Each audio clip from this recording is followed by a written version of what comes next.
प्रदेश का यह चुनाव हालांकि भारतीय जनता पार्टी के लिए बहुत ही मुश्किल भरा जरूर है, लेकिन यह चुनाव ना ही भारतीय जनता पार्टी का है और ना ही कांग्रेस का।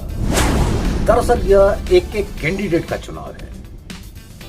हर सीट का अपना महत्व है, हर सीट का अपना गणित है, हर सीट पर अपने जीतने और हारने के मायने हैं। तो आइए जानते हैं मध्य प्रदेश की उन 16 सीटों का हाल, जहां एक से बढ़कर एक महारथी अपने हाथ आजमा रहे हैं। और यहीं से जानना चाहेंगे कि आखिर मध्य प्रदेश की तस्वीर में किसका भाग्य उभर कर आता है।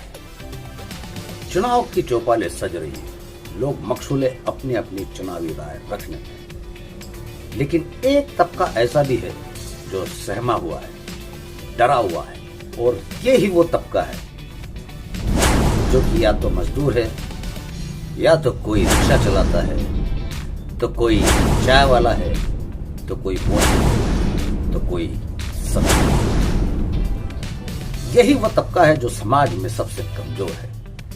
इस चुनाव में मैंने इन तबकों से इनकी चुनावी राय जानना चाहेगा कि माहौल क्या है। तो जानते हो इनका जवाब क्या रहा? अरे भाई, अपने को क्या लेना देना, अपने को तो अपना ही कमाना है और अपना ही खाना, ये किसी के नहीं। बस ये है कि इनके जीरो यानी शून्य बढ़ते ही जाते हैं और हमारे जो अंक है वह घटते ही जाते हैं। इनके इन्हीं जवाब में कहीं बहुत ही गहरा राज छुपा है, कहीं टिस है तो कहीं दर्द है। सहमा सहमा सा, ठगा ठगा सा लग रहा है यह मतदाता पर, और यही लाता है बदलाव और परिवर्तन। वैसे तो कई गोदी मीडिया ने भी सर्वे किए, लेकिन ताज्जुब है कि इन गोदी मीडिया ने भी कांग्रेस को लगभग हर राज्य में बढ़त दिखाई है। और एक बात और गौर करने लायक कि आज तक जो कि सबसे तेज चैनल कहा जाता था, आज तक का नंबर 1 चैनल, इकोनॉमिक टाइम्स की एक रिपोर्ट में उसमें यह बताया कि आज तक चैनल का मार्केट शेयर 64% डाउन हो गया है। तो यह हालत है आजकल के गोदी मीडिया की, जबकि आज तक में बड़े बड़े दिग्गज सुधीर चौधरी, अंजना ओम कश्यप, श्वेता सिंह और चित्रा त्रिपाठी जैसे काबिल लोग काम करते हैं। खैर, लेकिन यहां हम बात करेंगे एक ऐसे सर्वे एजेंसी की जिसकी विश्वसनीयता इनसे कहीं अधिक है। और मैंने इन्हीं गरीब और सहमे हुए तबके को इस सर्वे एजेंसी के नजरिए से देखना चाहा, तो मुझे बड़े ही चौंकाने वाले मतदाताओं के निर्णय इसमें छलकते और छलकते नजर आए। इस सर्वे एजेंसी लोकपाल ने वाकई इन दिग्गज नेताओं की पोल खोल दी है। इस सर्वे में बड़े बड़े दिग्गजों के महल दरकते नजर आने लगे। आखिर क्या यह वही तबका है जो अंगड़ाई ले ले तो अच्छे अच्छों की पैरों तले जमीन सहम कर ही सही, चुप रहकर ही सही, सहम कर ही सही, लेकिन हैसियत दिखाने की औकात रखता है। मुझे यहाँ गुलजार साहब की कुछ लाइनें याद आ रही है। मैं ठीक हूं ये आप किसी से भी कह सकते हैं, मगर मैं परेशान हूं यह कहने के लिए किसी खास का होना जरूरी है। नमस्कार, मैं हूं संजय उके। तो आइए देखते हैं कि लोक पोल के इस सर्वे में इन 16 दिग्गजों के सीट की स्थिति क्या है और इनमें कौन किस पर भारी है। तो आइए सबसे पहले जानते हैं बुधनी सीट का हाल। बुधनी सीट से सीएम शिवराज सिंह चौहान जो कि अपनी किस्मत आजमा रहे हैं, और वहीं कांग्रेस के विक्रम मस्तल शर्मा वो अपनी किस्मत आजमा रहे हैं। हालांकि शिवराज सिंह चौहान यहां पर 63% मतों से आगे चल रहे हैं, जबकि विक्रम मक्सल शर्मा को मात्र 30% वोट मिल रहे हैं और यहाँ शिवराज सिंह चौहान अपनी बाजी मारते हुए दिख रहे हैं। लेकिन अब सवाल यह है कि शिवराज सिंह चौहान यहाँ से चुनाव जीत तो रहे हैं, लेकिन क्या वह बीजेपी की मेजोरिटी ला रहे हैं? यदि ला भी रहे हैं तो क्या वह फिर से सीएम बन रहे हैं? और यही सवाल सबके दिमाग में हिचकोले ले रहा है, क्योंकि कतार में यहाँ पर और भी कई दिग्गज मौजूद हैं जो कि उनकी राह का रोड़ा बन सकते हैं। अब आइए अगली सीट छिंदवाड़ा के बारे में जानते हैं, जहां से कि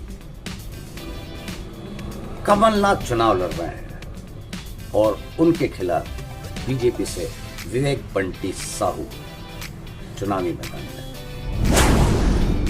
कमलनाथ सीएम फेस जरूर है, देखना यह है कि क्या वह कांग्रेस की मेजोरिटी ला रहे हैं।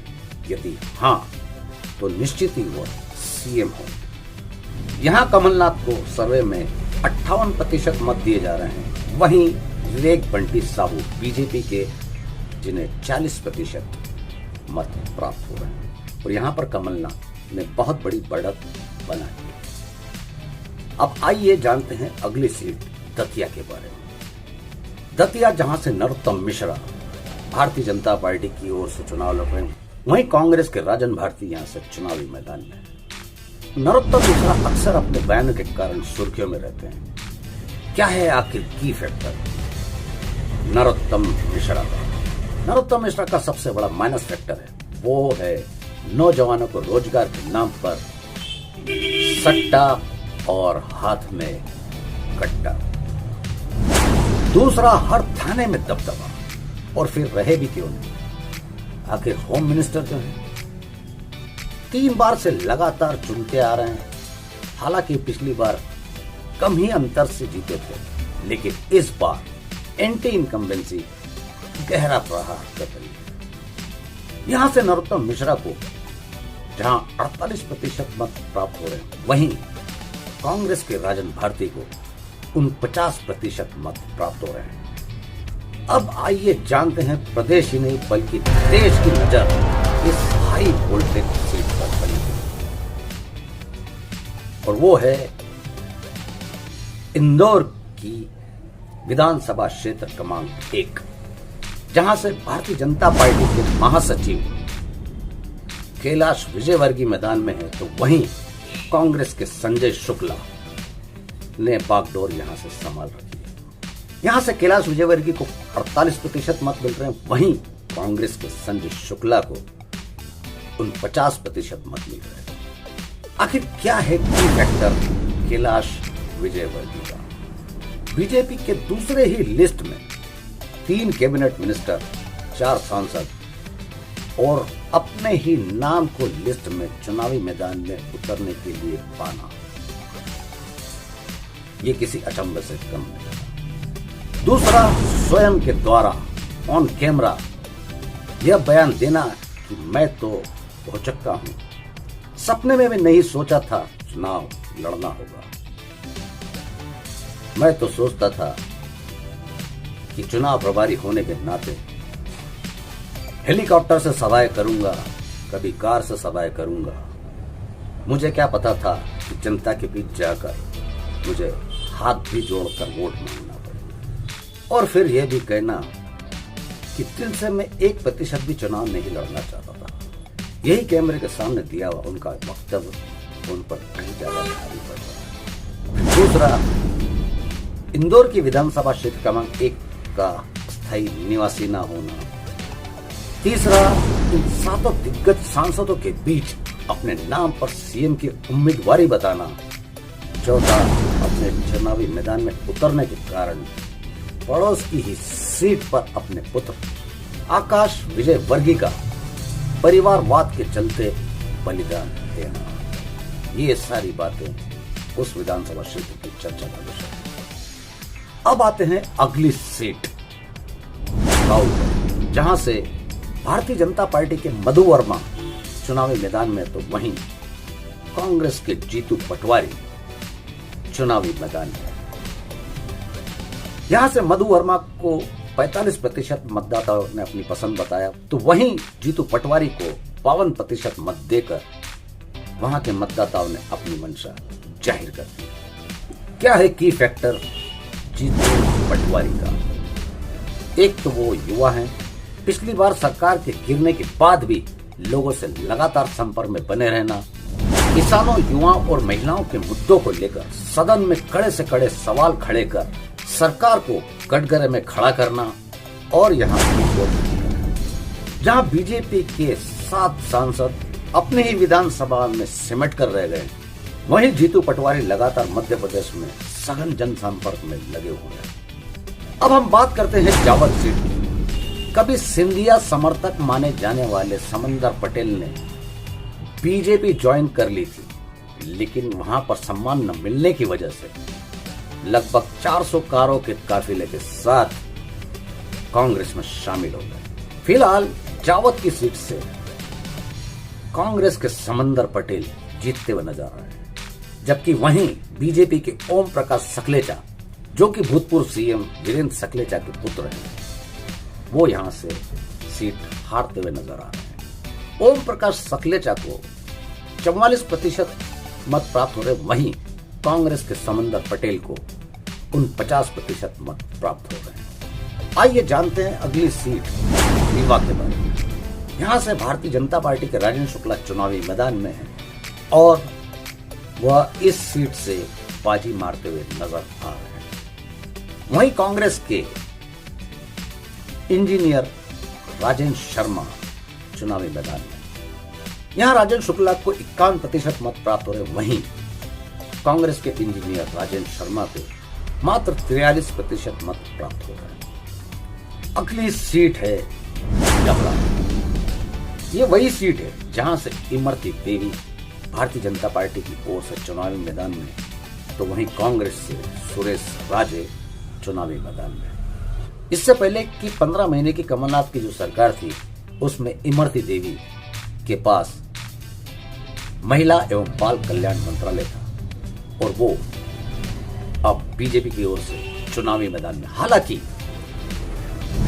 पिछले उपचुनाव में इमरती देवी अपना चुनाव हार चुकी और इस बार भी इमरती देवी अपना चुनाव हार रही है। वहीं सुरेश राजे कांग्रेस के वो चुनाव जीत रहे हैं। कांग्रेस के सुरेश राजे को जहां 51% मत प्राप्त हो रहे, वहीं इमरती देवी को मात्र 43% मत से संतुष्ट होना पड़ रहा है। आइए अब अगली सीट पर चलते हैं। सीट मुल्ताई। बांध वाले बाबा कहे जाने वाले चंद्रशेखर देशमुख बीजेपी की ओर से यहाँ चुनावी मैदान में, वहीं कांग्रेस से सुखदेव मान से यहाँ पर चुनावी मैदान में, और यहाँ चंद्रशेखर देशमुख को मात्र 46% मत प्राप्त हो रहे, वहीं सुखदेव मान से कांग्रेस के उन्हें 48% मत प्राप्त हो रहे हैं और यहाँ से कांग्रेस इस सीट को निकालती हुई नजर आ रही है। अगली सीट है सुर्खी। जी हाँ, ये वही सीट है सुर्खी जहां से नीरज शर्मा कांग्रेस के प्रत्याशी सुर्खियों में है और भारतीय जनता पार्टी से कैबिनेट मिनिस्टर गोविंद सिंह राजपूत यहां से अपनी किस्मत आजमा। गोविंद सिंह राजपूत को जहां 47% मत प्राप्त हो रहे, वहीं नीरज शर्मा को 49% मत प्राप्त हो रहा है।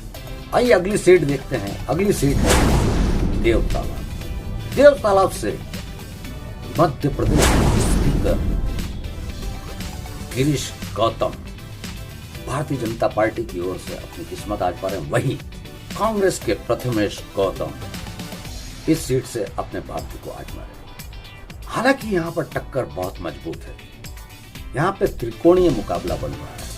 हालांकि कांग्रेस के प्रथमेश गौतम को 35% मत मिल रहे, तो वहीं भारतीय जनता पार्टी के गिरीश गौतम को 34% मत मिल रहे हैं। तो वहीं इन दोनों की रेस में अन्य के खाते में 31% मत आ रहे हैं। अब आइए चलते हैं अगली सीट निवास की ओर, जहां से central rural development minister Faggan Singh Kulaste चुनावी मैदान में है बीजेपी की ओर से, तो वहीं चैन सिंह वारकड़े कांग्रेस की ओर से चुनावी मैदान में। यहां पर फग्गन सिंह कुलस्ते को शिकस्त मिलती हुई नजर आ रही है।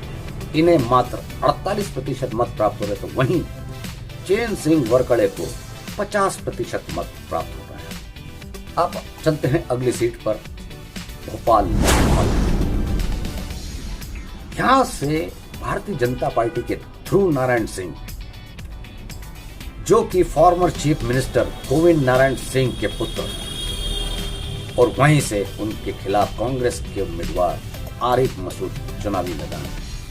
यहां पर ध्रुव नारायण सिंह बीजेपी के, उन्हें 44% मत प्राप्त हो रहे, तो वहीं कांग्रेस के आरिफ मसूद खान को 50% मत प्राप्त हो रहे। आइए अगली सीट पर चलते हैं, तो ये है चुरहट से भारतीय जनता पार्टी के प्रत्याशी शरदेंदु तिवारी मैदान में है।